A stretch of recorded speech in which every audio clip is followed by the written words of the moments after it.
of electrostatics, and from today we have to start discussion about एकदम simple points related to electrostatics, जिसमें basically हम discuss करने वाले हैं about electric field intensity and electrostatic potential only. ठीक है, तो यहाँ पे आज जो पार्ट हम डिस्कस करने वाले हैं अबाउट इलेक्ट्रिक फील्ड इंटेंसिटी के एप्लीकेशन, उनको समझने के लिए हमें यहाँ पे और एक नई कंसेप्ट देखनी पड़ेगी, और जिसको अपन बोलते हैं एज ए गॉस लॉ या फिर गॉस थ्योरम। अभी एक कार्ल फ्रेडरिक गॉस एक साइंटिस्ट था जिसके बारे में बोला जाता है one of the greatest mathematician of all times.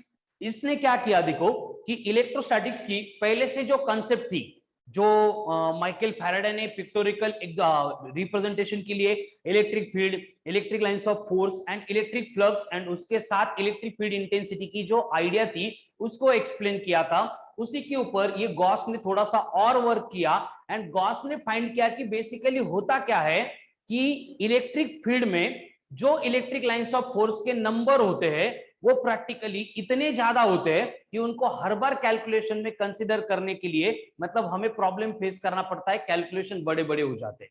तो उसको थोड़ा सा सिंप्लीफाई करने के लिए ये गॉस क्या करता है, उसी electric lines of force related और एक सिंपल आइडिया लेके आता है जिसको अपन यहाँ पे पढ़ने वाले हैं। ठीक है, तो यहाँ पे वो आइडिया एक्सप्लेन करेंगे उससे पहले कि फ्लक्स बाय गॉस लॉ, जो हम इलेक्ट्रिक फ्लक्स कैलकुलेट करते थे अकॉर्डिंग टू फैराडेज लॉ, और उसका फॉर्मूला था phi is equals to E vector dot ds vector that is EDS cos of theta, जिसमें E का मतलब था इलेक्ट्रिक फील्ड इंटेंसिटी, DS का मतलब था सरफेस एरिया, थीटा का मतलब था angle between direction of electric field and normal to the given surface area.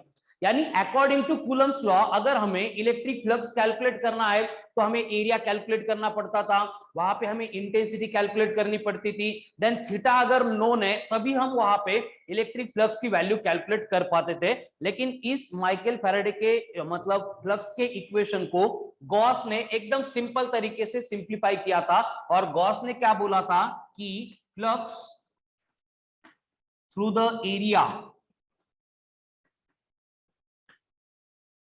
is given by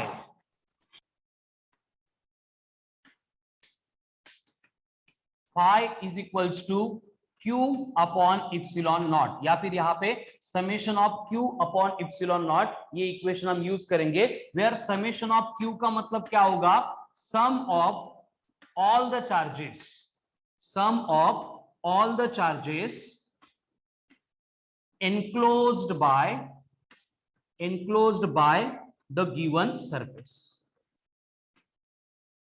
ठीक है, एंड यहाँ पे जो मैंने प्लस क्यू की मीनिंग लिखी है, यहीं पे हमें यहाँ पे जो गॉस लॉ होता है उसका लिमिटेशन यहाँ पे समझ में आता है कि बेसिकली क्या होगा कि जो कूलम माइकल फैराडे का फ्लक्स था वो हम कभी भी किसी भी केस में अप्लाई कर सकते थे, लेकिन यहाँ पे गॉस लॉ जो फ्लक्स के लिए इक्वेशन बोल रहा है summation of Q upon epsilon not, ये इक्वेशन एप्लीकेबल है और उसके लिए ये कंडीशन है कि जहां पे भी अपन फ्लक्स कैलकुलेट करने वाले हैं, जिस किसी एरिया के ऊपर हमें फ्लक्स कैलकुलेट करना है उस एरिया ने चार्जेस को एनक्लोज करना चाहिए, उस एरिया ने चार्जेस को एनक्लोज करना चाहिए। तो अगर charges enclosed by the given surface area है तो उस सरफेस के ऊपर एक्ट होने वाला जो नेट फ्लक्स होगा उसको कैलकुलेट करेंगे हम by using summation of Q by epsilon not. कोमल,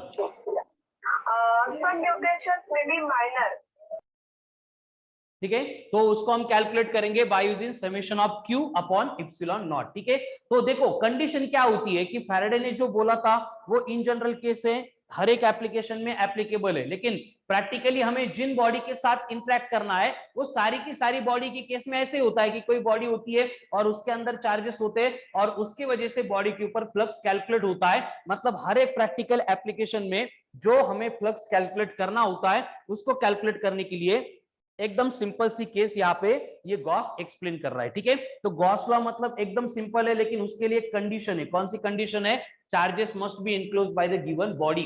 अगर गिवन बॉडी, गिवन सरफेस जिसके ऊपर हमें फ्लक्स कैलकुलेट करना है उसने अगर चार्ज को एनक्लोज किया है तभी हम ये फॉर्मूला अप्लाई करके फ्लक्स कैलकुलेट कर सकते हैं। यानी कि आपको बोला है कि ऐसे कोई भी एक बॉडी है और इस बॉडी के ऊपर हमने दो चार्ज रखे हैं, एक प्लस क्यू है दूसरा माइनस क्यू है, तो इस बॉडी से आने वाला या फिर बॉडी के ऊपर एक्ट होने वाला फ्लक्स कितना होगा, ये आपको कैलकुलेट करना है।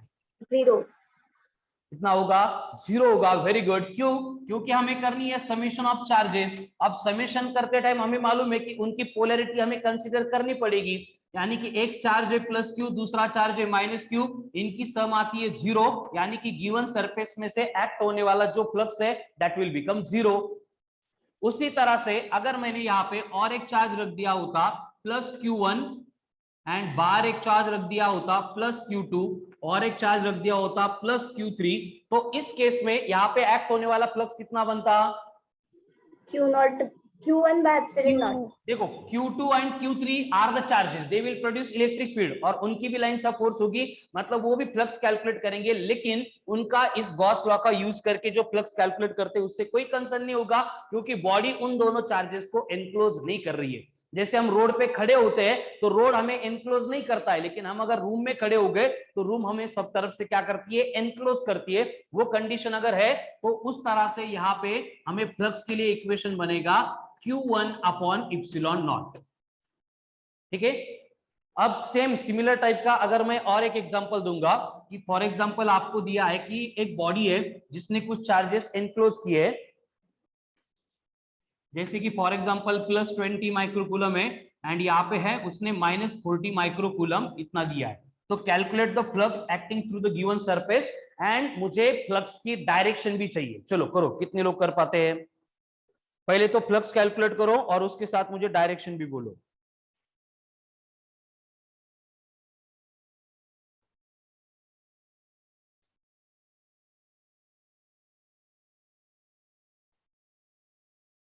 कर सकते हैं, कम on fast.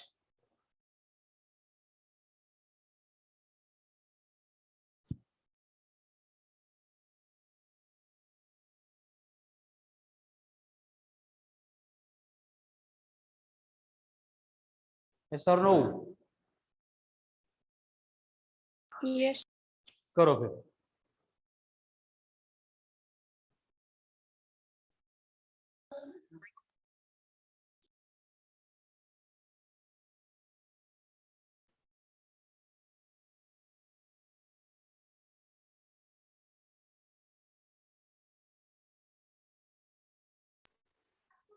minus 2.2 into 10 to the power 6 plus 6 minus 6 minus plus 6 6 plus और 6 और plus डायरेक्शन 6 minus यहाँ पे देखो मेनी टाइम्स हमें ये 1 अपॉन इप्सिलॉन नॉट इसका ही डेटा लगेगा, तो इसकी वैल्यू कितनी आती है? ये डायरेक्ट रिमेंबर करो, थोड़ा सा कैलकुलेशन इजी जाएगा। ठीक है, 0.113 इंटू 10 की पावर जो -12 है ऊपर जाके +12 होगी, बाकी पूरा पार्ट सेम रहेगा, बस ये 1 अपॉन इप्सिलॉन नॉट अगर आपको याद है, थोड़ा कैलकुलेशन में आपका टाइम बच सकता है। ठीक है, चलो अब इसको और सिंप्लीफाई करेंगे तो हमें मालूम है समीशन ऑफ चार्ज लेना है, तो +20 -40 मतलब ये बनेगा -20 माइक्रो है, मतलब 10 की पावर होगी -6 अपॉन इप्सिलॉन नॉट होता है, मैंने 1 अपॉन इप्सिलॉन नॉट की वैल्यू लिख दी है, तो ये बनेगा 0.113 -12 ऊपर आके बनेंगे +12। यहां तक क्लियर है सबको? yes sir। करो मल्टीप्लाई फिर, 20 इंटू 0.113 है मतलब 2 इंटू 1.13 मतलब कितना आएगा? 62 2.26 इंटू 10 की power 6। What is the SI unit for flux? Flux का SI unit newton metre square पर कूलम। ये आ गया फ्लक्स, लेकिन ये क्या होगा? माइनस होगा। नेट फ्लक्स माइनस आ रहा है, तो अभी उसकी डायरेक्शन कैसे होगी, कहां पे होगी, बोलना है आपको। चलो कम ऑन फास्ट।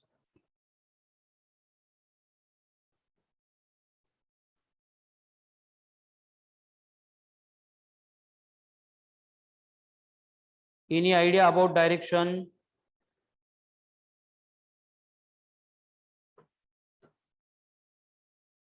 सिंपल सी बात है, अगर अंदर नेट पॉजिटिव चार्ज होता तो पॉजिटिव चार्ज से इलेक्ट्रिक लाइंस ऑफ फोर्स हर बार अवे जाती है, तो फ्लक्स की डायरेक्शन भी बॉडी के बाहर आएगी।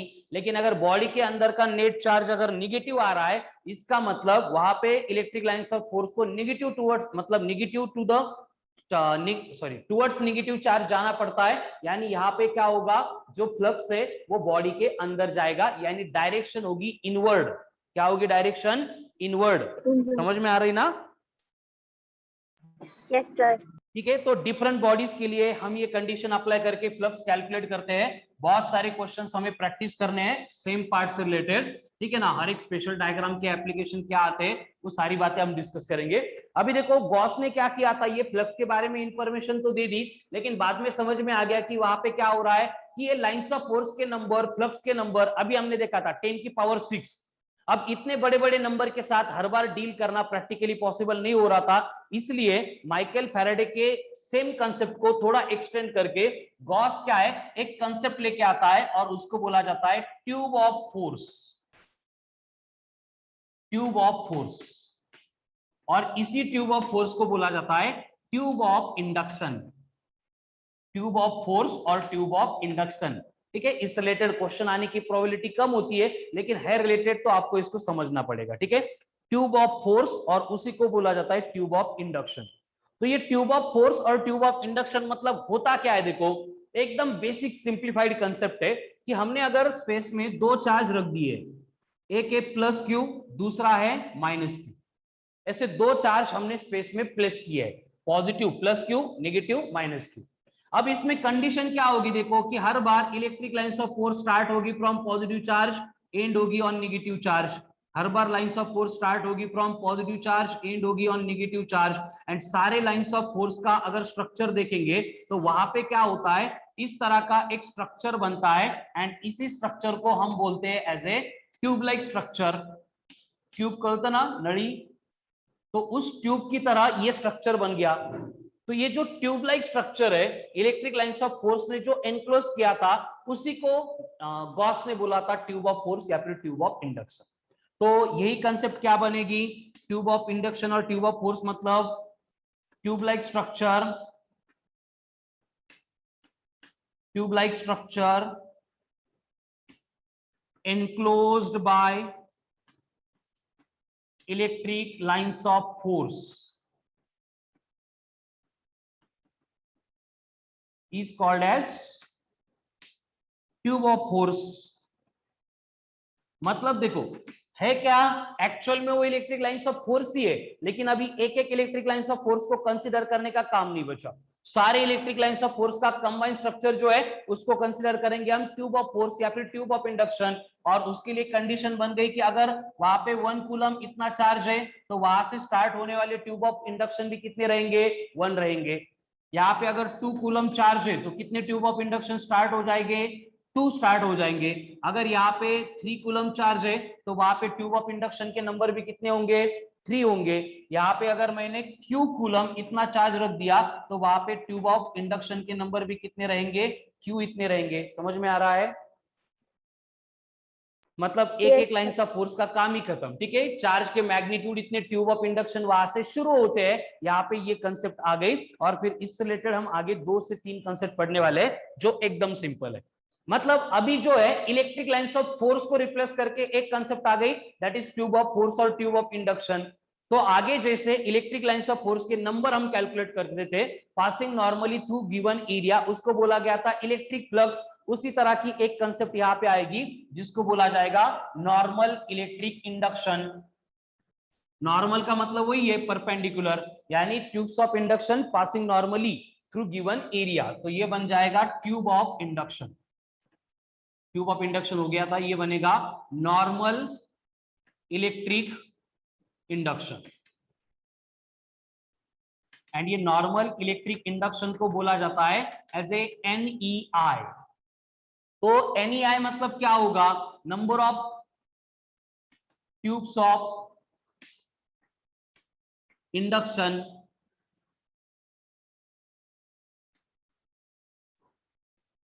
Passing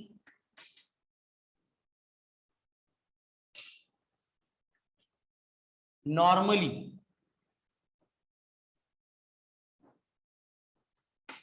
through given area. Passing normally through given area, ठीक है, उसको बोला गया था नॉर्मल इलेक्ट्रिक इंडक्शन। तो अभी कंडीशन क्या है, देखो हमें NEI कैलकुलेट करना है। हमें मालूम है कि अगर हमने स्पेस में Q इतना चार्ज अगर रखा है तो वहां से स्टार्ट होने वाले चार्ज के ट्यूब्स ऑफ इंडक्शन के नंबर भी Q होंगे, पासिंग पर यूनिट एरिया। अब एरिया हर बार हम क्या करते हैं, 3 डायमेंशनल कंसीडर करते हैं ट्यूब ऑफ इंडक्शन की केस में, मतलब वो एरिया बनेगा 4 पाई r का स्क्वायर। अगर इस इक्वेशन को मैं इप्सिलॉन बाय इप्सिलॉन से मल्टीप्लाई करूंगा तो ये नॉर्मल इलेक्ट्रिक इंडक्शन बनेगा। अगर एयर में रखा है, वैक्यूम में रखा है तो ये इप्सिलॉन नॉट होगा, अगर दूसरा मीडियम होता तो मैं इप्सिलॉन कंसीडर करता था। ठीक है, तो ये बनेगा, इसको थोड़ा सिंप्लीफाई करेंगे तो 1/4 pi epsilon into Q upon R square into epsilon naught. अब मुझे बोलो इस ब्रैकेट को कहीं पे देखा है, किसका फॉर्मूला ये? Yes. हाँ, electric field. Very good, electric field intensity का फॉर्मूला है, यानी नॉर्मल इलेक्ट्रिक इंडक्शन बन गया इप्सिलॉन इंटू ई। अगर मीडियम दूसरा है तो एयर होता तो हम इसको इप्सिलॉन नॉट लिखते डायरेक्ट। अब कभी कभी क्या होता है कि जो एरिया हमने कंसीडर किया वो एरिया अगर यूनिट नहीं है एंड वो अगर इलेक्ट्रिक फील्ड के डायरेक्शन, मतलब उसका नॉर्मल इलेक्ट्रिक फील्ड के डायरेक्शन में नहीं है, तो हमें पहले जैसी अरेंजमेंट करनी पड़ेगी और इसके लिए इक्वेशन बनता है epsilon not into E into ds into cos of theta. ये बन गया expression for normal electric induction. Meaning same है, थीटा मतलब क्या होगा, जैसे कि आपको ये एरिया दिया है ds जिसमें से हमें NEI फाइंड करना है, उसका नॉर्मल एक्ट हो रहा है यहाँ पे, इलेक्ट्रिक फील्ड जा रही है यहाँ पे, इन दोनों के बिटवीन का एंगल अगर थीटा है तो हम नॉर्मल के अलोंग इसका कंपोनेंट लेंगे, ये बनेगा E into cos of theta. मतलब जैसे इलेक्ट्रिक फ्लक्स था वही कंसेप्ट है, बस ये related to tube of induction. ठीक है, चलो स्क्रीनशॉट ले लो इसका।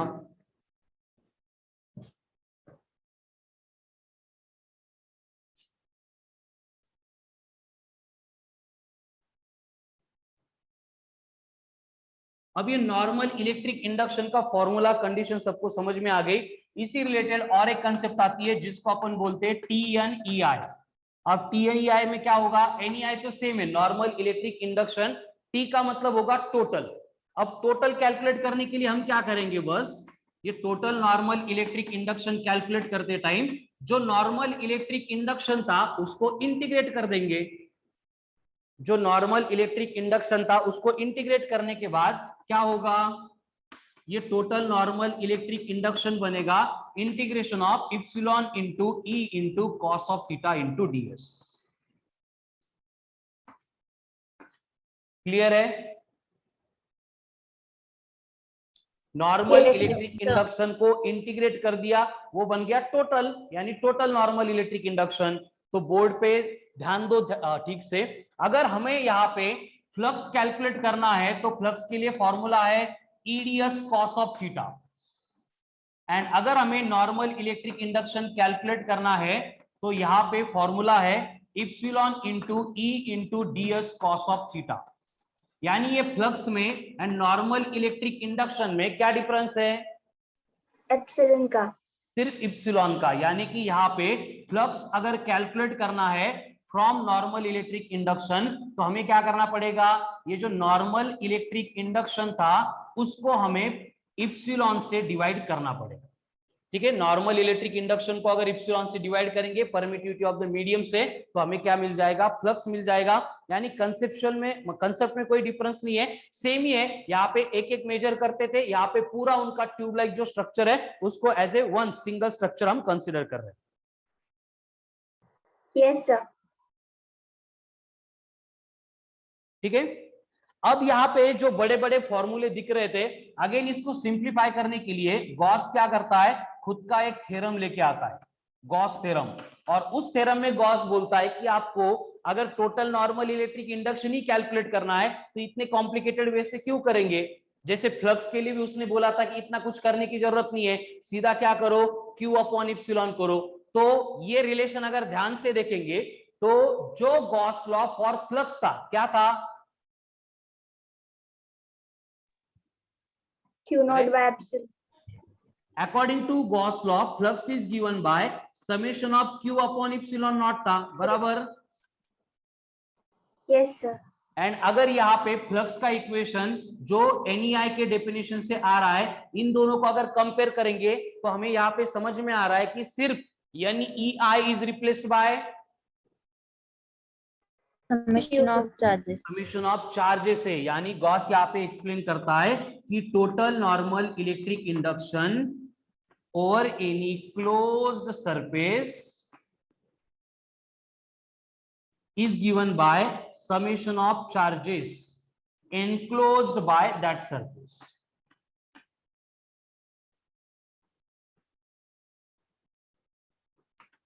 ठीक है, मतलब NEI TNEI कैलकुलेट करने के लिए ये इप्सिलॉन डीएस कॉस थीटा इनकी जरूरत ही नहीं है।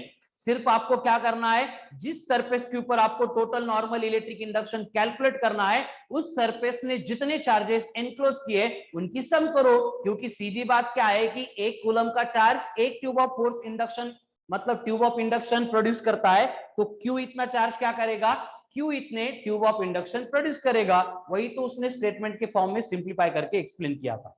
है क्लियर सबको? फिर Gauss and Gauss law and Gauss theorem. Yes sir. Yes, sir. Okay,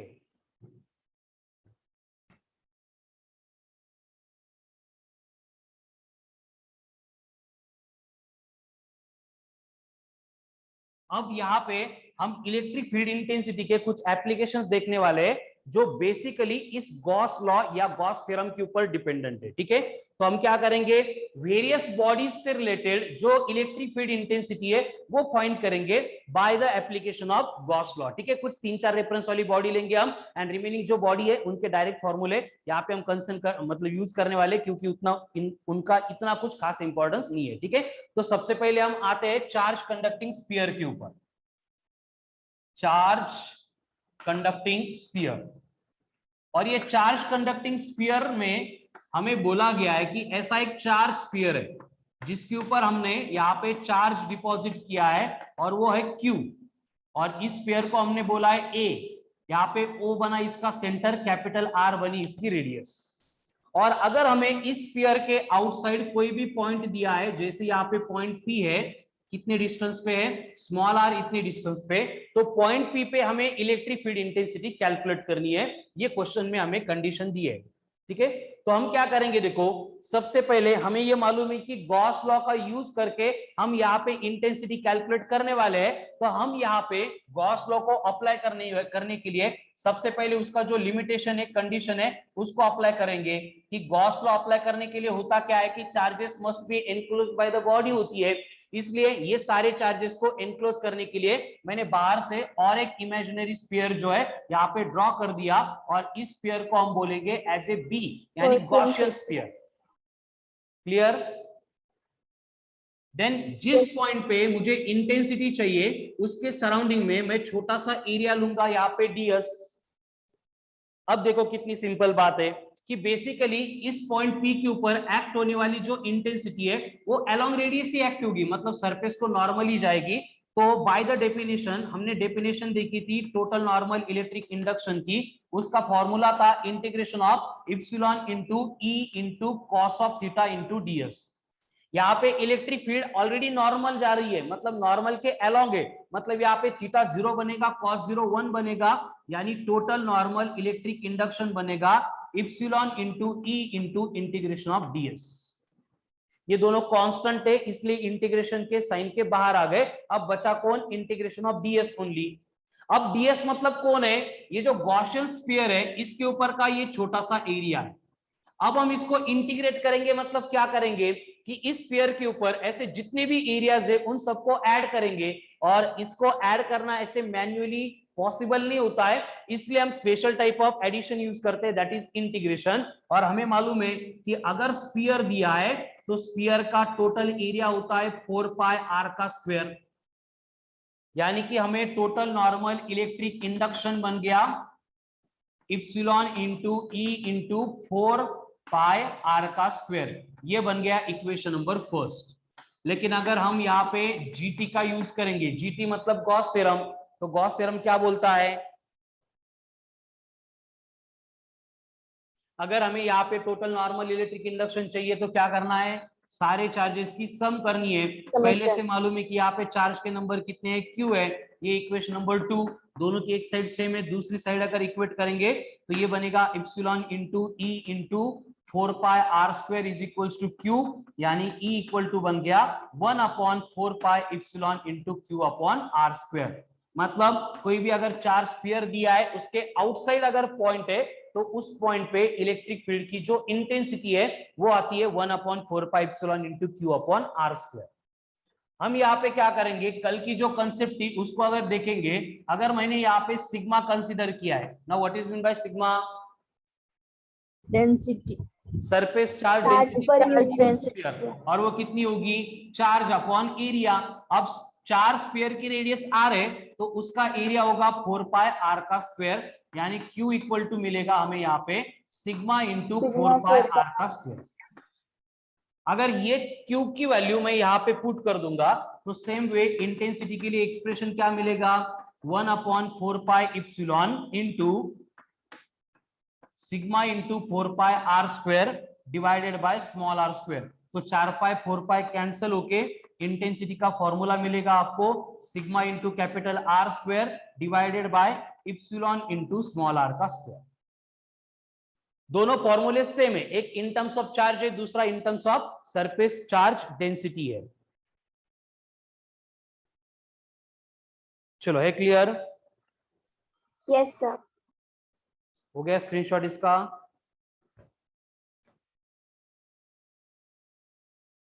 yes sir.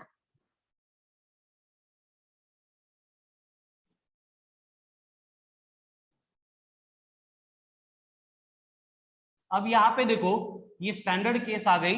अब इसमें डिफरेंट कंडीशन हम अप्लाई करेंगे, जैसे कि फॉर एग्जांपल आपको जो स्फीयर दिया है वो अगर होलो स्फीयर होता, तो होलो स्फीयर की केस में, जैसे कि ये चार्ज होलो स्फीयर है,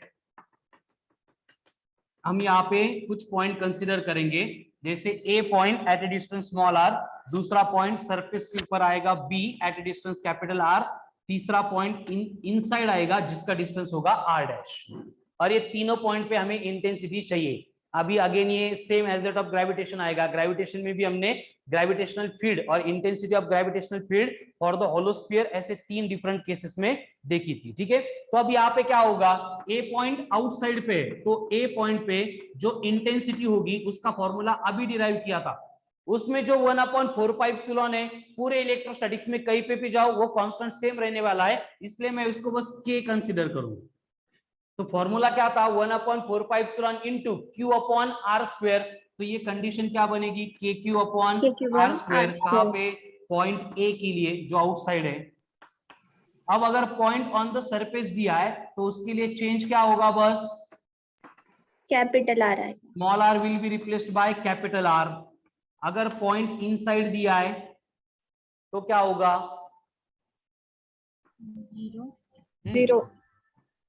0। Very good. कौन बोला ये 0?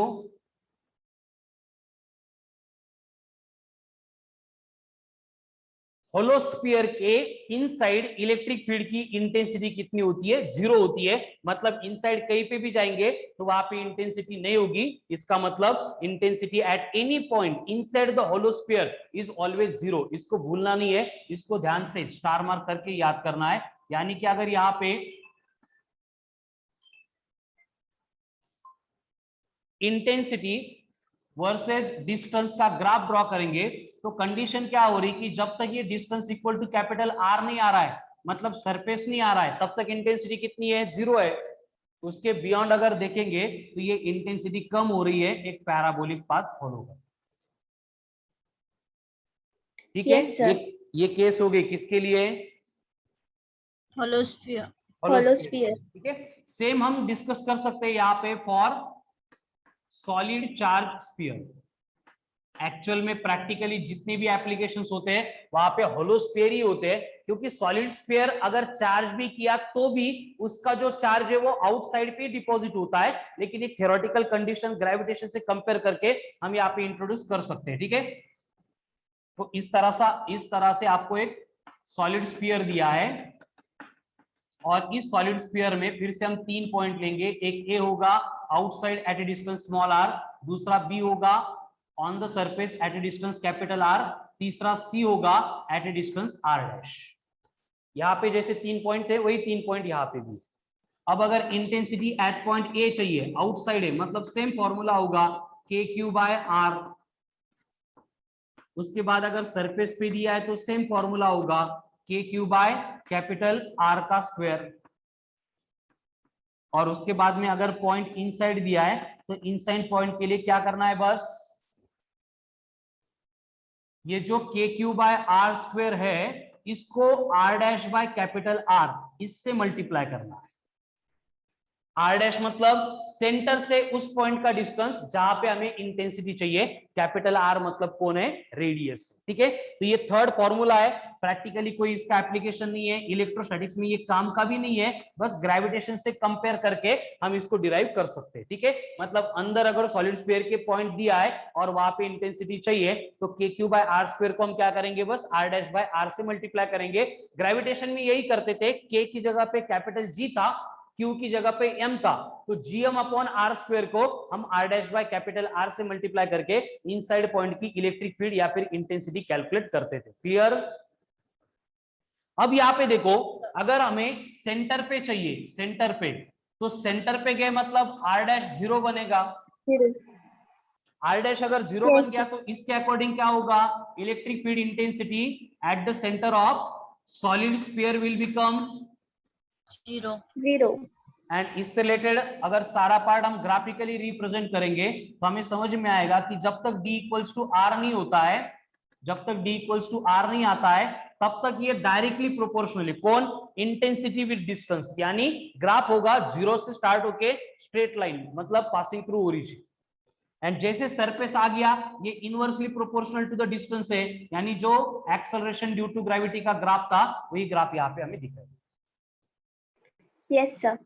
ठीक है, तो ये हो गए applications of electric field intensity at a various point, पहले फॉर होलो स्फीयर, बाद में फॉर सॉलिड स्फीयर।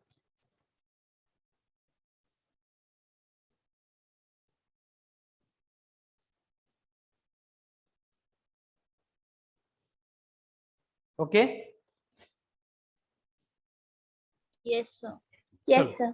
अभी सेम केस हम अप्लाई करेंगे फॉर सिलेंडर, या फिर हम उसको वायर या फिर हम उसको रॉड भी कंसीडर कर सकते हैं। ठीक है, रॉड है, वायर है, या फिर थोड़ा सा बड़ा अगर दिया तो सिलेंडर है। ठीक है, तो हम क्या करेंगे, एक चार्ज सिलेंडर लेंगे, ये उसका एक्सिस होगा, उसके ऊपर इस तरह से चार्ज डिपॉजिट किया जाएगा। बस सिलेंडर की केस में आपको हर बार जो डेटा है वो इन टर्म्स ऑफ लैम्बडा दिया जाएगा। अब लैम्बडा मतलब charge per unit length. Very good. तो इसके ऊपर हमने अगर Q इतना चार्ज डिपॉजिट किया है, इसकी लेंथ अगर L है तो इसके लिए लैम्बडा बनेगा Q बाई L, यानी सिलेंडर के ऊपर का अगर हमें टोटल चार्ज चाहिए मतलब Q चाहिए तो वो कितना रहेगा, लैम्बडा इंटू L। कहां से आ गया, यहां से। Yes sir. अब यहाँ पे फिर से आपको कोई भी पॉइंट दिया है P जिसका डिस्टेंस है स्मॉल r, इसकी रेडियस है कैपिटल R, और इस पॉइंट P पे अगर मुझे इंटेंसिटी फाइंड करनी है गॉस थ्योरम का अप्लाई करके, तो मुझे पहले सारे चार्जेस को एनक्लोज करने के लिए ऐसे सिलेंडर ड्रॉ करना पड़ेगा। फिर पॉइंट P के सराउंडिंग में एक छोटा सा एरिया लेना पड़ेगा ds, और ये ds में से पास होने वाली ये बनेगी इलेक्ट्रिक फील्ड की intensity.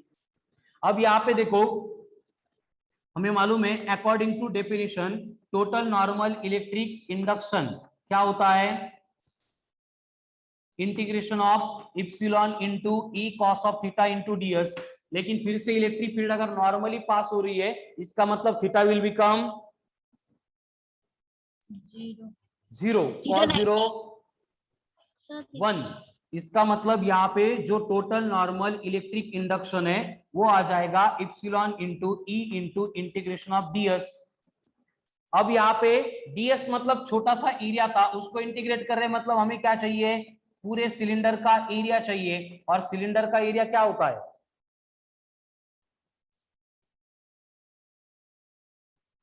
Neha, area of the cylinder क्या होता है,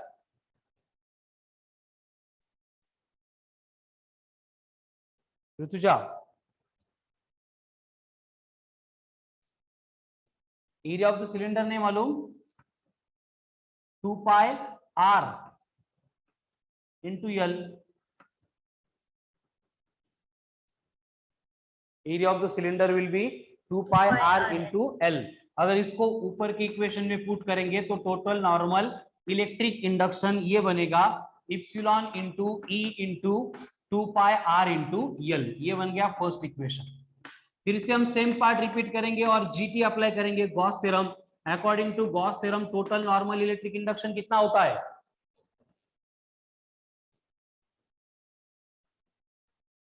अरे Q समेशन ऑफ चार्ज, लेकिन यहाँ पे Q का मतलब कितना है? Lambda into L. तो ये बनेगा लैम्बडा इंटू L. अब इन दोनों की एक साइड से में दूसरी साइड अगर इक्वेट करेंगे तो ये बनेगा epsilon into E into 2 pi r L is equals to lambda into L. L cancel होके E बन गया 1/2 pi epsilon into lambda by r. समझ लो? Yes sir. बट होता क्या है कि हमें 1/2 पाई इप्सिलॉन की वैल्यू मालूम नहीं है, हमें 1/4 पाई इप्सिलॉन की वैल्यू मालूम है. तो इस एक्सप्रेशन को मैं क्या करूंगा? 2/2 से मल्टीप्लाई करूंगा और मुझे फॉर्मूला मिलेगा E is equals to 1/4 pi epsilon into 2 lambda by r. क्योंकि 1/4 पाई इप्सिलॉन मालूम है 9 इंटू 10 टू द पावर 9 होता है, तो ये थोड़ा सा सिंपल बन जाएगा. ठीक है, आप इसको भी मतलब इसमें वैल्यू पुट करके भी सॉल्व करेंगे, कोई फर्क नहीं पड़ने वाला इससे. क्लियर? Yes sir. अब यहाँ पे फिर से मैं सिग्मा को इंट्रोड्यूस करने वाला हूं. सिग्मा का मतलब क्या होता है? Charge upon area. अब चार्ज कितना है? Lambda into L. एरिया कितना है? 2 पाई r इंटू L. देखो अभी मुझे 4 सिलेंडर चाहिए, इसलिए मैंने उसकी रेडियस कैपिटल R ली है. तो यहाँ पे फिर से LL कैंसिल हो जाएगा, लैम्बडा बनेगा सिग्मा इंटू 2 पाई r. अगर ये लैम्बडा की वैल्यू मैं यहाँ पे पुट कर दूंगा तो 2 पाई कैंसिल होके मुझे इंटेंसिटी का एक्सप्रेशन मिलेगा sigma into capital R divided by epsilon into small r in terms of surface charge density. Clear? Yes sir.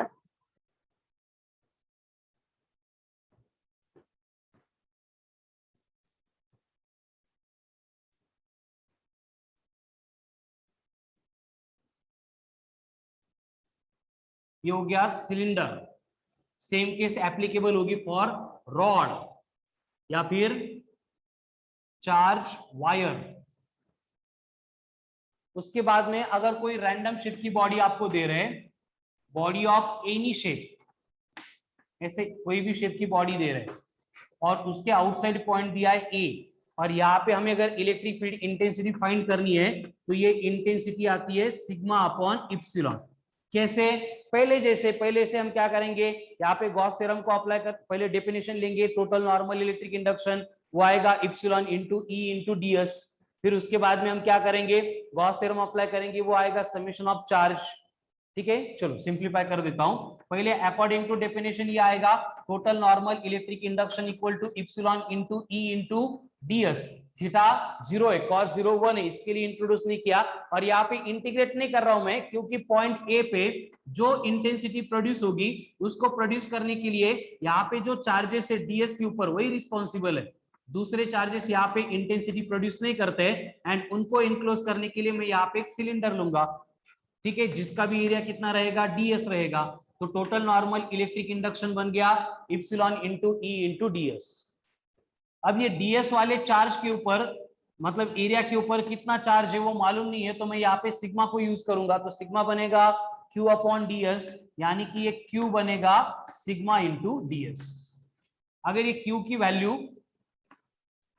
Value हम गॉस थ्योरम में अप्लाई करेंगे तो गॉस थ्योरम के अकॉर्डिंग TNEI बनेगा q यानी कि सिग्मा इंटू ds. फिर से दोनों को इक्वेट करेंगे तो क्या होगा?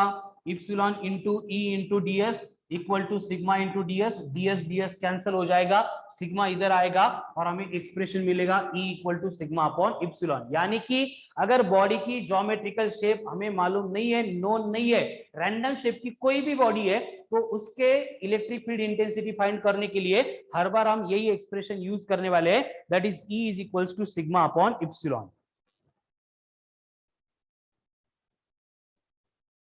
क्लियर? Yes, sir. और उसके बाद में सेम तरह से आपको अगर एक infinitely long charge plane sheet दी है, शीट मतलब ऐसे नोटबुक के पेज का पेपर, इसके फॉर्म में अगर आपको दिया है और उसके ऊपर हमने चार्ज डिपॉजिट किया है, इस तरह से चार्जेस अगर डिपॉजिटेड है, तो इसमें होता क्या है, बिकॉज ऑफ सिमेट्री, अगर इस साइड में हम कोई पॉइंट लेंगे तो वहां पे जितनी इंटेंसिटी होती है उतनी इंटेंसिटी इस पॉइंट पे भी आती है, क्योंकि इसको इनक्लोज करने के लिए हमें क्या करना पड़ेगा, एक सिलेंडर ड्रॉ करना पड़ेगा, और ये जो सिलेंडर रहेगा ये इधर भी, मतलब सिलेंडर जो रहेगा जिसमें चार्जेस इनक्लोज्ड है यहाँ पे, वो यहाँ पे भी इंटेंसिटी प्रोड्यूस करेगा, यहाँ पे भी इंटेंसिटी प्रोड्यूस करेगा, इसलिए हमें ये इंटेंसिटी दो पार्ट में डिवाइड करनी पड़ेगी। इसके लिए बस ये फॉर्मूला मॉडिफाई होके बनेगा E equal to sigma upon 2 epsilon, E equal to sigma upon 2 epsilon. Clear है? तो Yes, sir. अभी हमें इलेक्ट्रिक फील्ड इंटेंसिटी के एंड पोटेंशियल के बहुत एप्लीकेशन देखने हैं, लेकिन जो आज के लेक्चर में एक्सप्लेन किए है वो एकदम इंपॉर्टेंट एंड इसेंशियल एप्लीकेशंस है, ठीक है? इनके फॉर्मूले आपको नोन होने ही चाहिए। इसके बाद में जो आएगा वो भी इंपॉर्टेंट है ही है, लेकिन इसका इंपॉर्टेंस थोड़ा सा ज्यादा है, ठीक है? तो अभी हमने इलेक्ट्रिक फील्ड इंटेंसिटी के एप्लीकेशंस कुछ बॉडीज के लिए देखे थे, अभी रिमेनिंग बॉडीज के लिए पोटेंशियल के एंड इंटेंसिटी के जो एप्लीकेशंस हैं वो हम कल के लेक्चर में कंटिन्यू करेंगे। आज के लिए इतना ही सफिशिएंट है। अब तक का पूरा पार्ट जो है आपको आज लर्न करना है, प्रिपेयर करना है।